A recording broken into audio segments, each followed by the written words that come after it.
YouTube.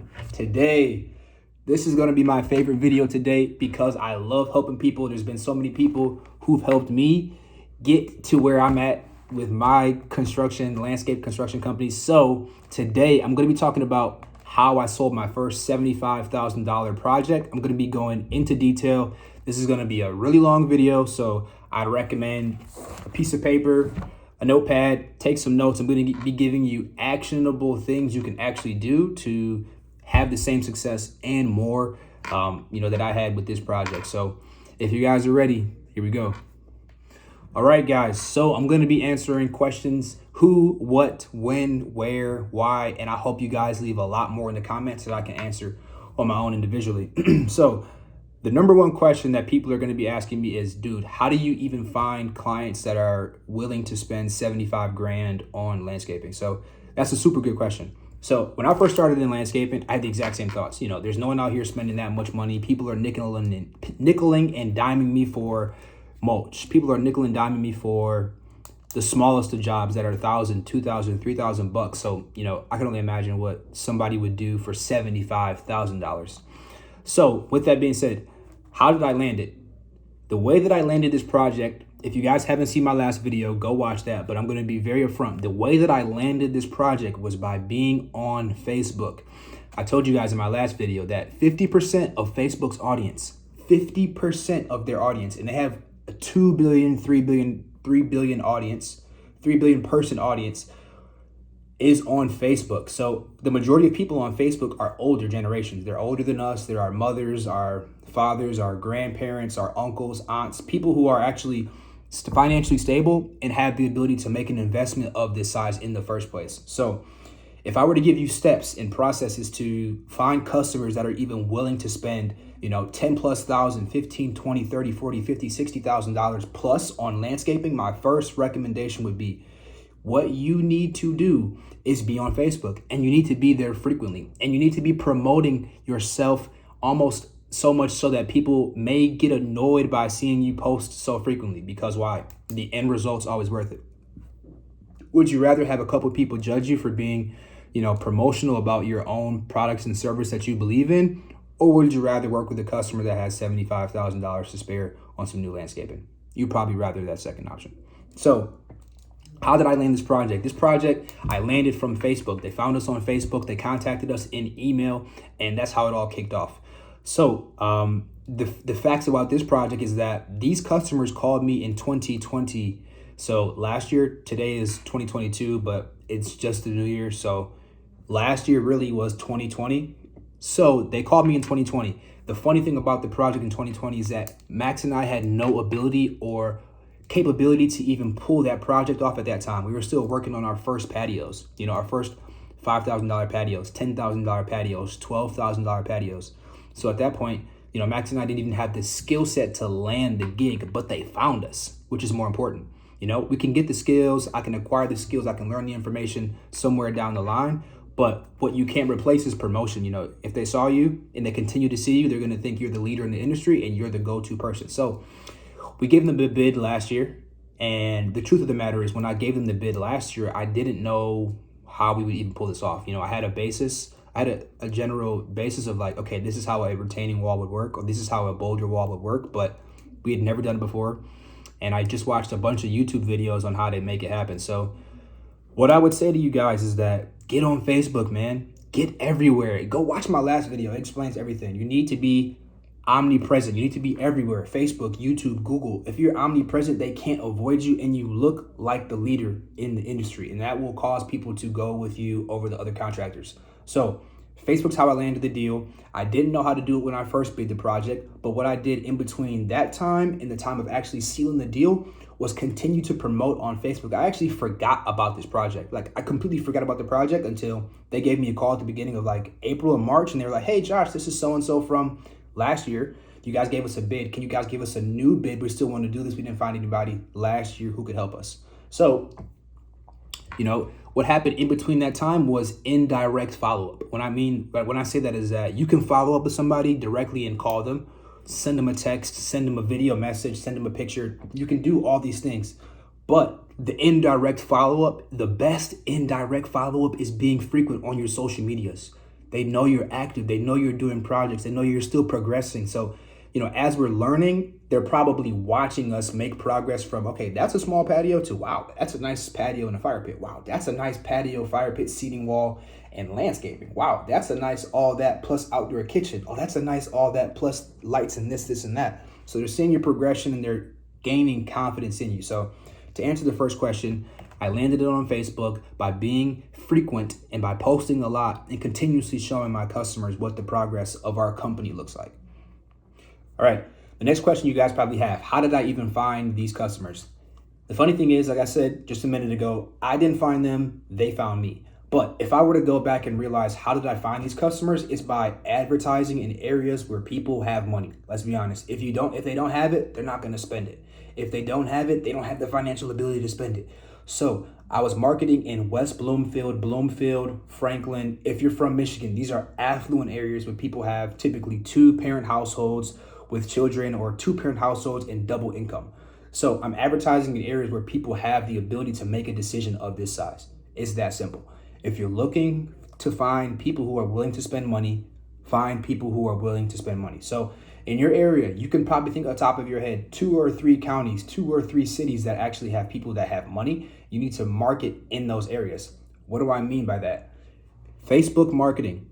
I'm going to keep harping on this. On Facebook, you guys can quite literally go to Facebook, create posts, tag locations of those areas, and boost the posts in those areas. So what I would do if I were you today, my first action item would be, and I'm going to write this down with you guys, promote a post in a wealthy area.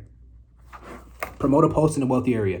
Go spend $100, go spend $500. You're going to get your return because people have money to spend and they're interested. Someone in that location's interested in some landscaping. So that's how I found that right customer, by advertising in locations where people have money, So pretty simple, pretty straightforward, but, go make a post, some very nice landscaping, show your nicest job, and promote it in areas where people have money and they will find you. Okay, so once I got their attention and I had enough of their interest to actually invite us to do an estimate, how did that process go? We do estimates the same way. We have conversations on the phone first to qualify if this is a homeowner that we want to work with. We have a $5,000 minimum for our projects. So we're asking questions about the size of the retaining wall in this case. We're asking questions about, how big is the space? How big do they want the retaining wall? This gives you some idea of, is this a small project or is it a bigger project? So if the homeowner would have said, this is a repair, we're trying to repair a small piece of the wall, versus, hey, we're looking for 2 new retaining walls. Can you guys help us? They're about 100+ feet each. That immediately signifies to me, larger project, willing to spend money, and they're calling about it to solve a problem. So they're going to spend the money to solve the problem. So that's how I lost train of thought for a second. That's information about that customer. So we have the estimate. We go out to the project site after we had the initial phone call. We realize that this is a customer that could potentially be good for us. Myself or Max will go out to the job site after we have the conversation on the phone. The reason why for companies, as you're growing from small projects to big projects, the reason why it's so important to actually have conversations with your clients on the phone before you go out there is because you do not want to waste your own time. Yes, you don't want to waste their time, but you don't want to waste your time either. There's other clients that you could work with that will give you bigger opportunities to do bigger projects. So, the questions on the phone that you ask will help determine, okay, this is a good fit. Once it's a good fit, you're going to go to the customer's home. I don't know how you guys do your consultations. Ours are super simple. We go out there, we have conversations with the homeowner. We look at the space, we get measurements. We ask them about any concerns, questions. We bring pamphlets, we bring catalogs of different product options for retaining walls, blocks, pavers, whatever it's going to be. And we provide this to the customer so they can get an idea of what could happen.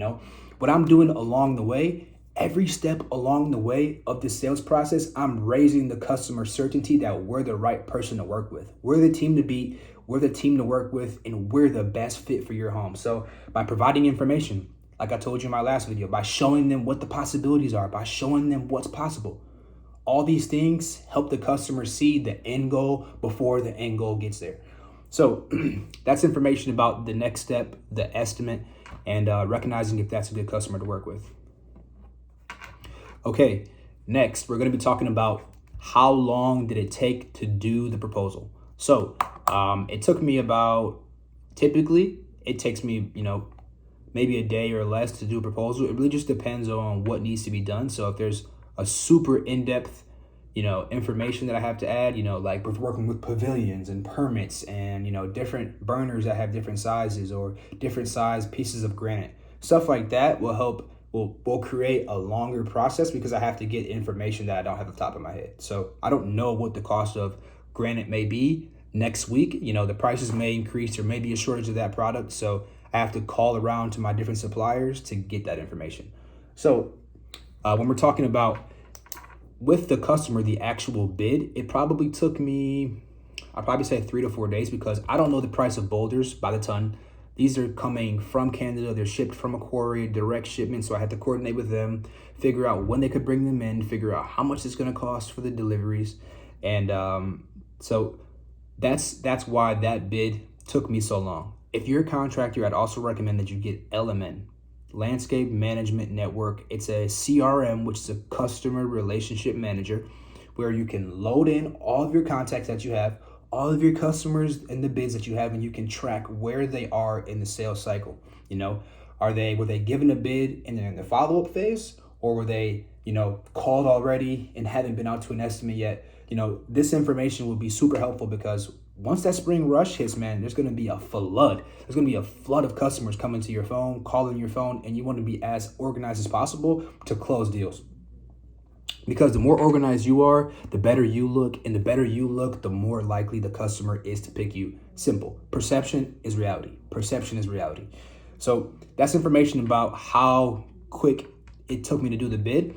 If I can find a picture of the bid, which I probably can, I'll put it in here, but it's a really simple bid. We just give them an idea of what we're going to do. So retaining wall, this many boulders, approximately this length, and then we talk about the process. So it's bulleted, some of the process would be first excavating, second would be putting in base rock, this and that. And so ideally what you want to do is make it as simple as possible for the customer to understand. So one thing that people who sell products worldwide do wrong is they give too much nomenclature or jargon, like don't talk to the customer about, or don't use words that would confuse the customer. Confused minds always find failure. Confused minds always find failure. Remember that.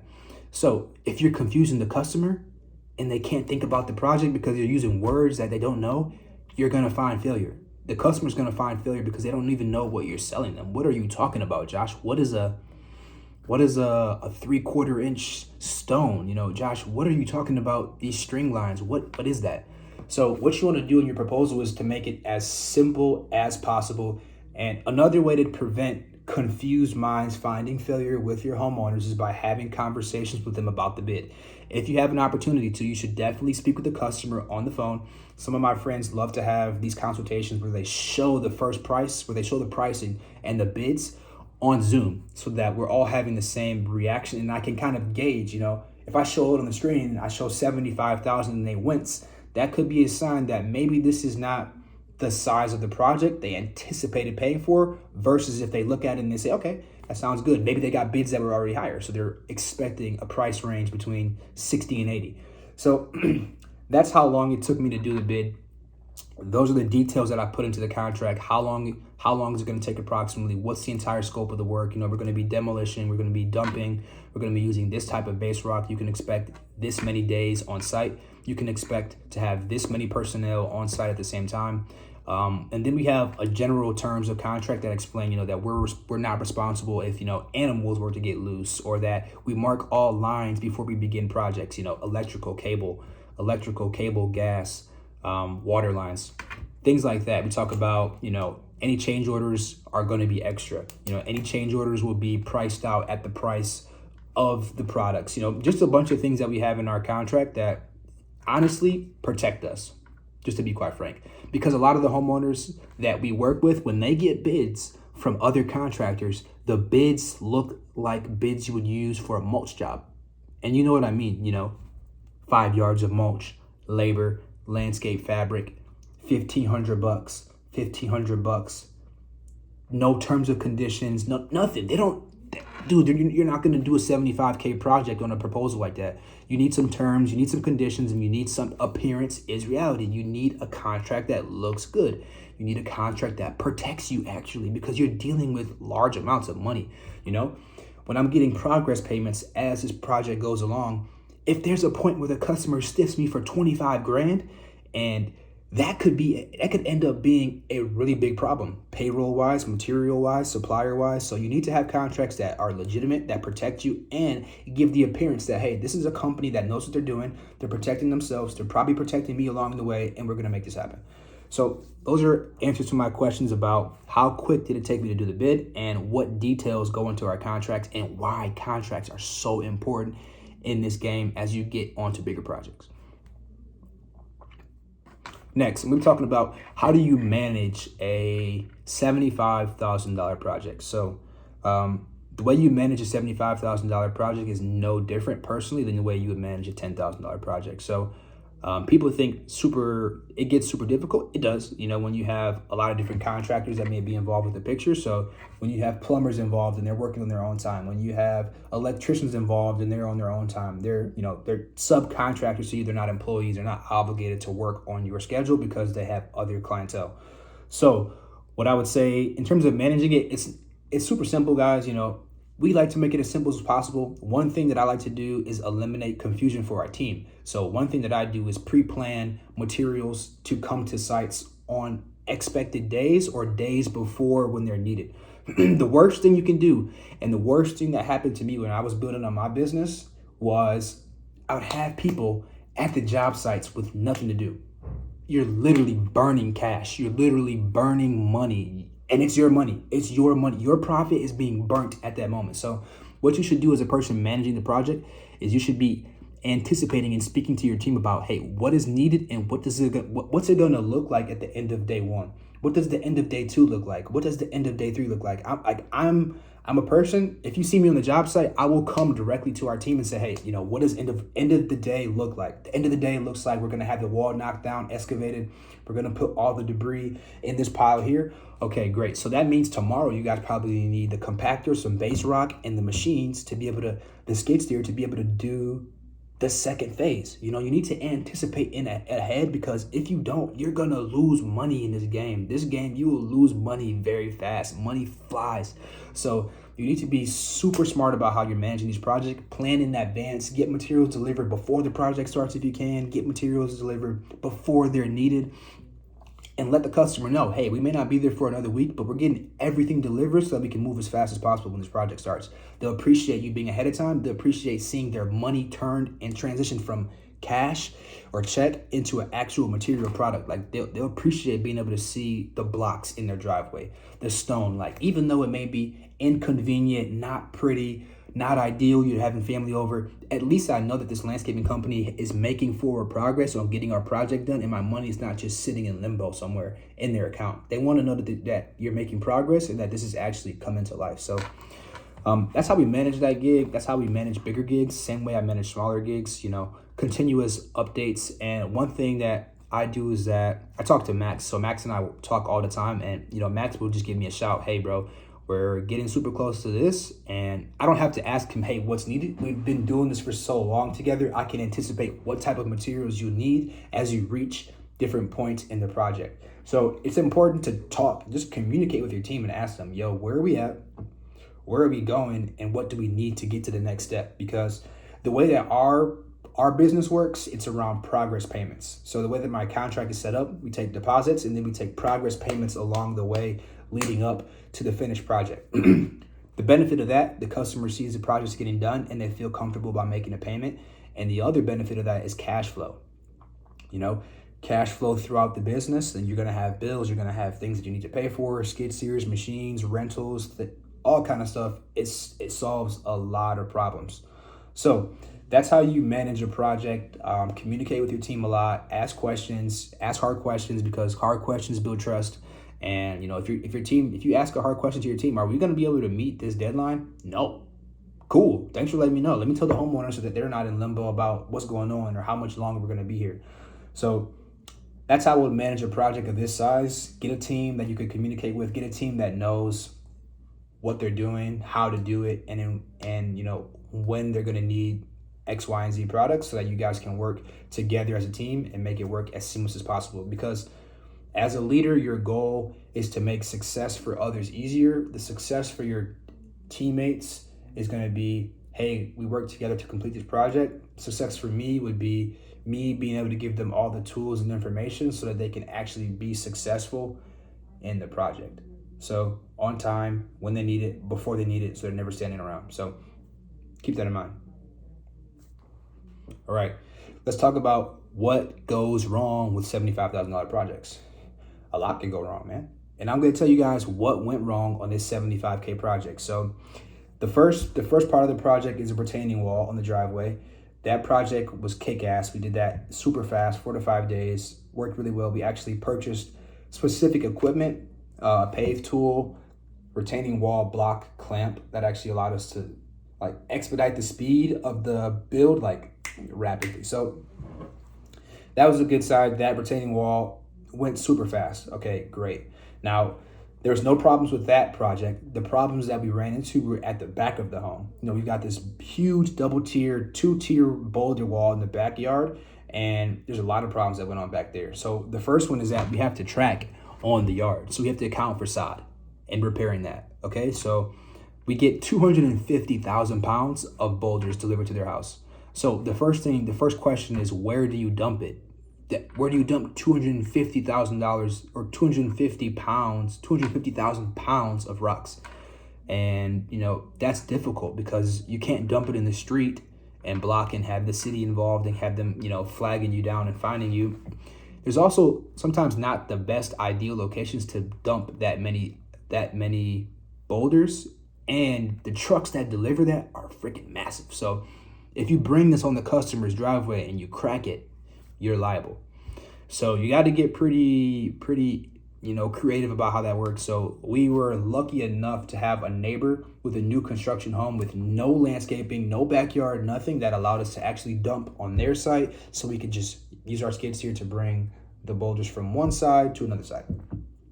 Okay, that problem solved. The next problem that we ran into is that you have 250,000 pounds of boulders sitting in the backyard. No big deal, right? Sounds like just rocks on the ground. No. Little did we know until the end of the project that the location where we placed, which is the most closest and ideal location to actually put the boulders, had some type of water system below it, okay? So what did that cause? Additional water was just puddling in this area. So we're doing this project towards the middle season, and then we had to pause because we had to get this delivery of boulders, and they had to be cut from the quarry. So there were several weeks of pauses there. So when we came back to complete the second part of the project, the main problem that we had was that it's getting colder outside. So our intention was to build the wall, do everything needed with the wall, put sod down, and get out of there. So the problem that we ran into as we tried to do that was we got all these boulders sitting on this watered area. So now we got water just sitting there puddling, and it's getting cold outside and the water's freezing. And so it's just a muddy mess. And it made the 250,000 pounds of boulders just sitting in the area, made it also, it put an indent in the ground, to say the least. That's all I can say. Like, it put an indent in the ground. So you have an area that's a little bit concave, and then the rest is kind of like this, you know, flat. So with that caused a lot of issues because now we had to figure out a way to create water to drain off of the property and out of the area so we can actually put sod down and we don't have a lake in the backyard.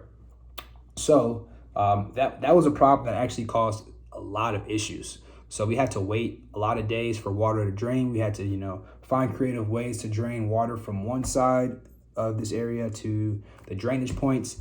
And that wasted a lot of time, 80 yards of gravel, 80 yards of topsoil delivered, and a lot of dumps. We had to take about 80 yards of wet dirt that couldn't move or couldn't take any moisture because it's getting cold outside. It's not hot. There's not enough sun touching it. It's getting towards the winter. And we had to literally load that up in like 12 trailer loads and go dump this wet, it's literally like mud. We're literally dumping mud in the skid steer and putting it in our trailer and then just dumping it. So much waste of time personally, but we couldn't not do it because we had to bring in new topsoil for the side to sit on. So there's always going to be problems that you have with projects like this, and you kind of just gotta roll with the punches. I didn't anticipate that. The customer didn't tell us beforehand it had a water system in that area, so that was one of the biggest problems that we had. And that problem cost us about $3,500 because we had to buy a bunch more topsoil and we had to deliver all that old topsoil out of there. So those are problems you'll run into, but every problem can be solved. So don't worry, guys, it happens. All right, more questions. Just some basic things that I think would be helpful. Any permits required on this project? No permits. How many people were involved with this project? I'd say the most people we had was 3, or the most people we had was 4 on the beginning days for demolition to get the base in pretty fast. And the least amount of people we had was 2. And at all times we had 1 to 2 pieces of equipment. So we had either a skid steer and an excavator or just a skid steer. So the benefit of the skid steer was the clamp to actually place accurately the stones. And the benefit of the skid steer, the benefit of the excavator was for the clamp that you can set the stones on top of each other and do it like in a very detailed way. The benefit of the skid steer is that the skid steer actually has a bucket, so you can bring a bunch of gravel, the topsoil that I talked to you guys about, gravel for the base rock.